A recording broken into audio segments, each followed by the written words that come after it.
So yeah, you made it. Here's the final video. And here you're going to get your Africa goal clarity statement.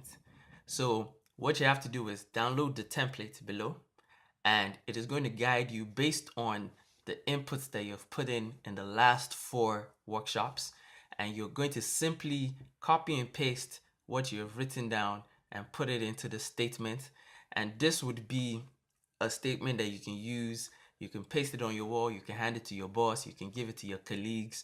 It is basically something that is going to keep you accountable. It's going to give you a clear vision of what you need to be doing next.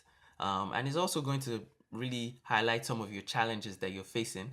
And this is something you can use as a reference point down the line as you build your business over the next year.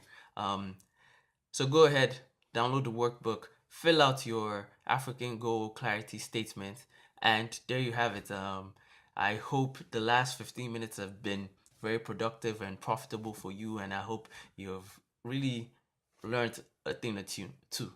So if you've taken the workshop, now you have like a bunch of challenges that you have written down.